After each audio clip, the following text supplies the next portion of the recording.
this? Well, I've been in the greenhouse world for my entire life. My grandfather moved here in the 40s after World War II from Holland. He brought with him passion and expertise for controlled agriculture in greenhouses, growing petunias, marigolds, geraniums in containers, and then selling that to garden centers. And then that passion and what he did there, my grandfather had 16 kids, 12 boys and 4 girls. And my father, I think, was number 7 on that list. And throughout his life, he helped set up most of his kids in production greenhouse businesses. So everybody grew plants? They grew plants. Wow. So I grew up in Pennsylvania in a greenhouse, working in a greenhouse, and then I moved to Colorado with my dad when I was a teenager and helped him build a business out there. And then when I was 26, I decided I wanted to branch out on my own. And so that was in 2001. I moved from my family, some young family from Colorado to Maryland, and started SunMed Growers, which is my bedding plant business. Okay. And then we grow and sell millions of mums and pansies and petunias and marigolds to independent garden centers. And so it's all grown in heated, controlled greenhouses. And so my entire world that I've grown up in has been greenhouses. It's kind of nice you're not a Wall Street guy just wanting to grow plants to make money. Not a Wall Street guy. You started out with the bush. Plant guy. Plant guy. And then when Maryland legalized it and the application came around, I wrote my own application. And I didn't have any high-paid consultants. I just sat down and wrote that 150-page application for the grow application, and we earned a 6th place spot. In 149. And when I applied and I found that 800 and some people applied, I was like, what was I thinking? Yeah, I thought the same thing. Why? 149 people, there's no way I'm going to win. I'm not politically connected. I'm not a big company. And when I won, I was off the chart. I didn't sleep for like 3 days. And then because I realized I was excited, but then I realized how much work I had to do. I was sitting at a restaurant having lunch with my wife, and they announced it, and she pulls her phone out, and of course I'm looking at it upside down, and she's strolling through it, and she's like, no, I don't see it, and I'm like, there it is. And I grabbed her phone and turned around, and I said, we got a cannabis license. We both had tears in our eyes. I'm like, oh my God, what are we gonna do now? Yeah, what are we gonna do? Yeah. And it was kind of funny that, and then the next day we were like, all right, now what do we do? Yep. It was kind of funny. So we take the cutting, right, from the mother plant, and then we are trying to root it inside this humidity dome. And the cutting itself will callus on the bottom part of the cutting. And then once it calluses, then it'll shoot out a root. And right now we're trying to keep this plant alive in a very high, humid, warm temperature environment while it's doing that process. And it can only do that if the conditions are optimal, because that plant's dead. It's hot in here. Yeah, it's hot. Warm, it's moist, but it has to be, everything about this environment has to be perfect. Else that plant will not live, and it will not shoot out a root. I guess that's why all the moisture in there. Correct. Oh, there you go. And the roots come out. Right? And then, if we do it really right, all of them root. So it takes about 2 to 3 weeks to do this. Take the cutting, 10 days under the humidity dome, then another 10 days like this. And then it's actually, growing actively now. And what it is right there, the moisture that the plant is absorbing to stay alive is being done through the roots. Now it's being done, through the leaves. Okay. This one now is being absorbed through the roots. Okay. And this is a very important step. So this is a viable plant right now. That's ready to go. There, it's dead. Right. Okay. And there is nothing. You're hoping it roots. Well, we're not hoping. we know how to make it get from there to there. Okay.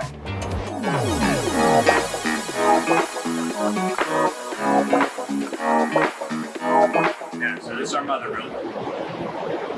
So we have about 100 different strains here, and we rotate them into and out of production depending on our master plan. And then that determines the mother plants that we have active. And then the mother plants is where we take all the cuttings. So we do all asexual propagation here. And that's, we take cuttings from the top of the plant. And those cuttings then get rooted to make new plants, new production plants. The mother plant only lasts about 3 to 4 months. And then we chop it down and replace it with a daughter. So like these are daughters. Okay. Be the next to the mothers. You see there's some empty gutters here today. That's because they just threw a bunch of older mother plants away. So the mother plant doesn't have buds? No buds. So the cannabis plant is what's called a short day plant. What that means is it flowers as the days get shorter in the fall naturally.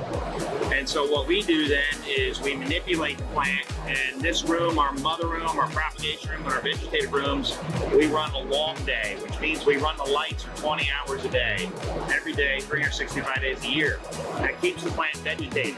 Okay. And then when we want to flip the plant, a production plant, to grow buds, we turn it, we put it into a short day room, which is 12 hours a day, like 12 hours of darkness. That triggers a flowering response. 8 weeks after that, then we harvest. Okay. And so all long day is vegetative, short day is flowering. And that's it's mimicking what happens in the fall as the days get shorter. And then, similar plants like a mum. A mum is also like a hardy mum that are blooming right now is also a short day plant. Okay. So these mother plants right here, like this is a strain. This is purple sunset. We may have about 10 or 12 of them, and then these are timed in such a way so that way when we're ready, we'll come in here and we'll take a cutting. And that's what you plant? That's a cutting, and then we will root that cutting.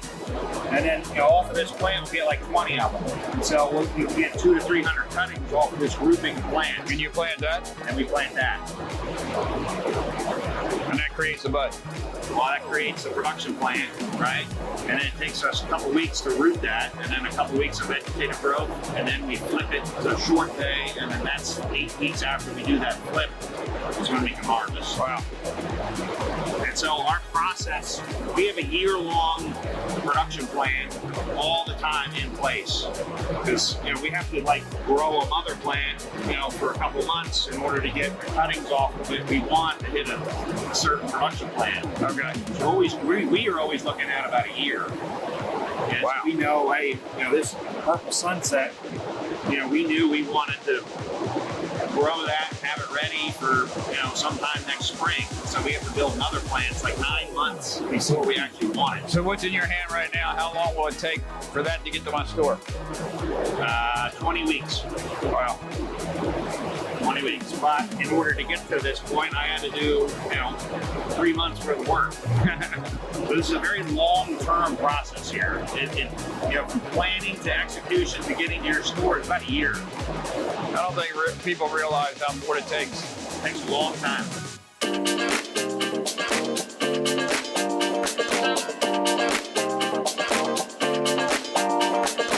All right, so now we're in vegetative. So we call it sticking cuttings. We stick cuttings every single week. 1,000 to 2,000 new plants are stuck every single week, week in and week out. And that drives then a production process.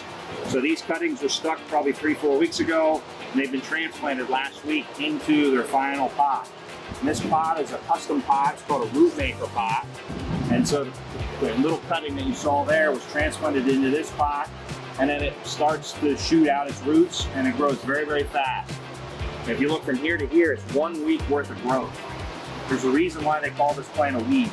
It literally grows like a weed. So 1 week worth of growth is here to here if we do our job right. That's incredible. It went that big. Absolutely incredible.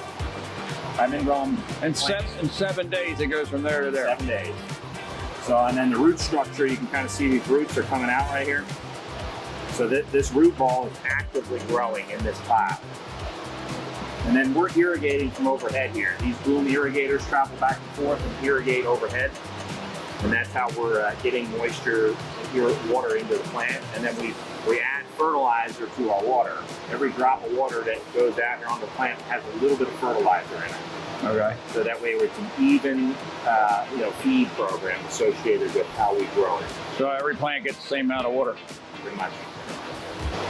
So, and then you can see the different strains. We're usually doing 10 or 15 strains a week. You know, and that kind of, again, that's part of that whole process of, you know, mother to finish, you know, what we're trying to grow. How long will this take before you trim the buds? We've probably got another 9 weeks on that. Okay. And we're still in long day here. All right, so mother, crop, dead, it's all long day, 20 hours a day length. The lights are on for 20 days. 20 hours, and dark before, right? So, and then today it's a rainy day. All the lights are on everywhere. But on a sunny day, the lights aren't on. Okay. The plants themselves, at this point, all get put onto a table. The table's actually rolled through the greenhouse. So once they're put on the table moves through the various zones of the greenhouse. We don't move the plants by hand. And that system is not unique to our operation. What is unique is kind of our pathway. The flow through. Flow through the greenhouse is all one way. So everything has to be moved in a one-way path. It all goes in the same direction. All goes in the same direction. And so it's put on the table at this point, and it flows all the way through. And when we harvest it, then the table gets reused, cleaned, and reused again the next week. So here we're making a move. We're moving plants from the finished greenhouse to the harvest area. And so here you can see, the efforts of our design to create a simplified system, material handling system, makes it very easy. A couple guys can move thousands of plants in several minutes. Looks like you're at a car manufacturer just rolling up through the line. I call this is our slow-moving factory. It's just an assembly line. So what's going on here is these plants will probably get harvested next week. And so they move from the greenhouse to our finishing zone. In that finishing zone, we flush the plants with clear water for a week. We do final pruning and cleaning. We also cool down the plant. So we find out here we're growing a little warmer, and the finishing zone grow cooler, and that preserves the terpenes. Okay. I see everybody wearing sunglasses in here. It is a little bright. It is bright in there. Yeah, you work in there all day long. I have sun. Yeah. Right. So this plant's been here for about 7 weeks now, and then we've done selective pruning of the leaves, on that, and we've created this canopy. And that canopy is by design, and it's so that way this canopy gets as much light as possible, and it's airy and open for airflow to come through. That open airflow is what help us prevent disease, powdery mildew, botrytis. That's why you trim the bottom off it. Exactly. Have more air. That's got some good looking color to it. Yep. Yeah, this one looks nice. So, and then what you see here, you see some discoloration of these fan leaves. That means it's actually getting ready to harvest. So the plant, as it's at the end of that 8-week flowering cycle, starts putting all of its energy into the bud because it says, hey, I'm at the end of my cycle. It's kind of like corn or wheat out in the field, right? It turns yellow. Yep. That's the natural process of ripening. And so when we start seeing that in here, that's indicative of I'm getting close to harvest. Yeah, I see a couple of them. Versus over here, these plants are only 2 weeks into the cycle and they're, bright green. So that's still using these leaves, in its process. And these leaves, the fan leaves, all they are is light collectors. So the fan leaves themselves collect the light and it transfers its energy into the bud. Looks like a canopy. Yep.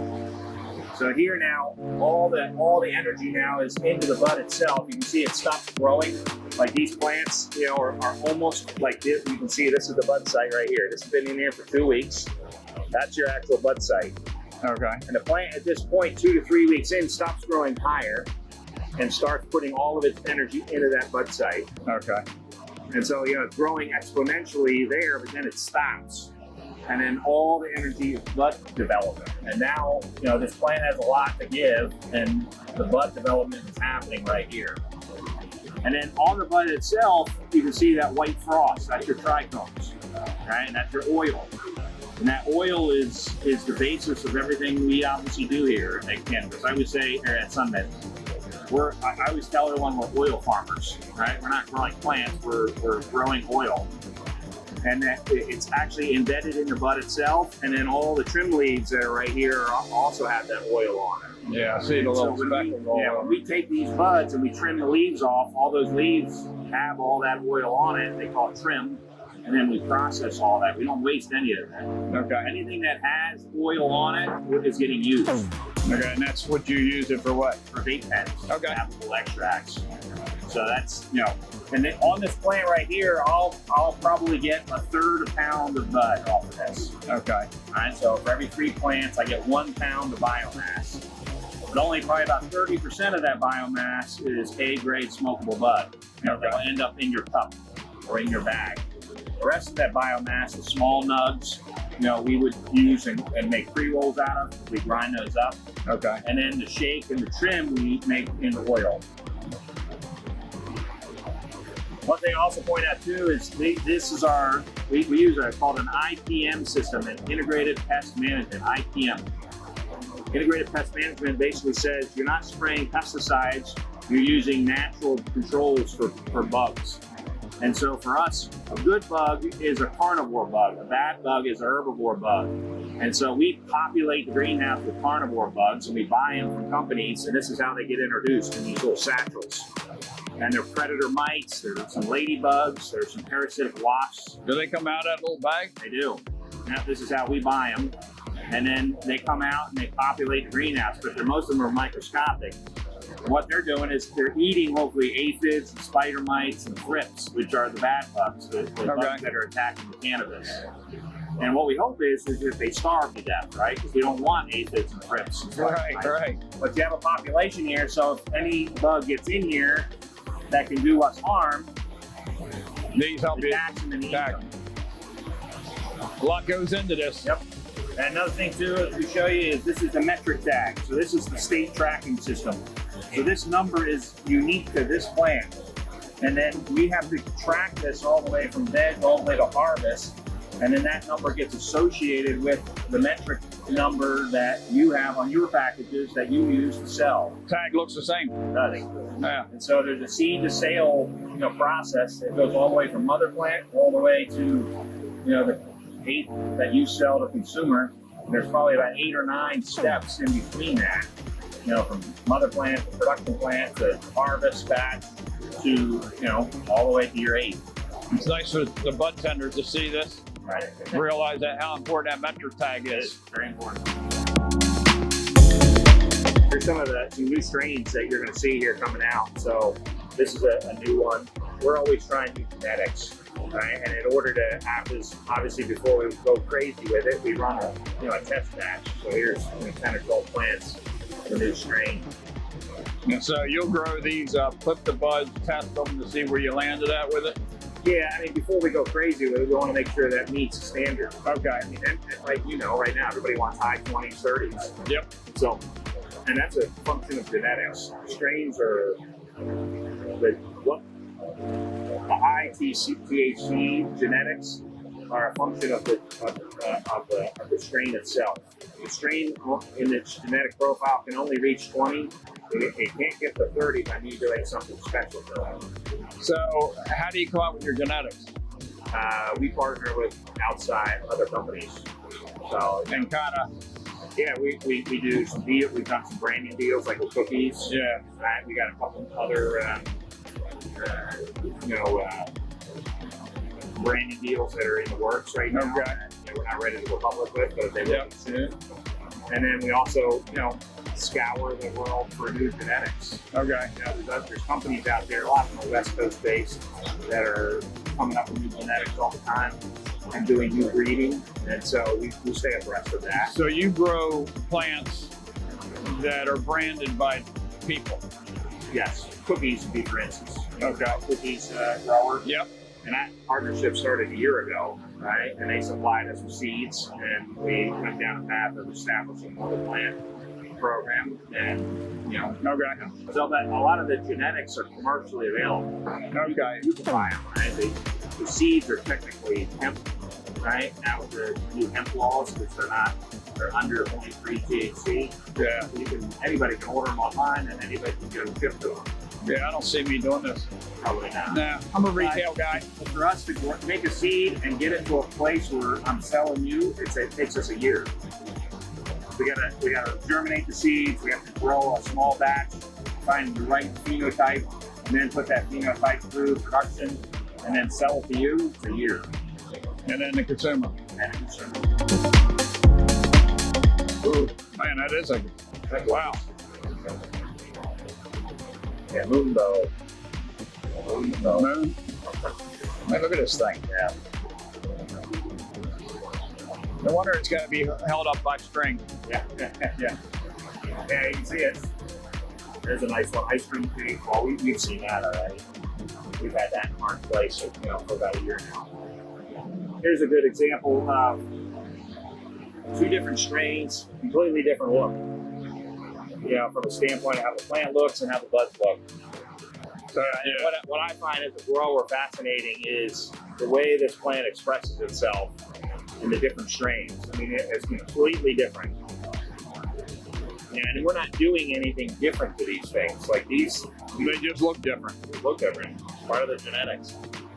And for us, the challenge for us as growers is finding that genetic that performs well in our greenhouse with our system, while also producing, high enough THC and terpenes that the market wants, as well as, we done in a disease-free way. Because like this one right here, see how it's all stacked on top of each other? Yeah. There's a potential for bud rot to get into that. Okay. Versus one where it's more nuggety. Uh-huh. There's more airflow that can go Okay. around that, and so the more airflow around the bud, the less chance for disease. Because as you can tell, we have a lot of fans in this greenhouse.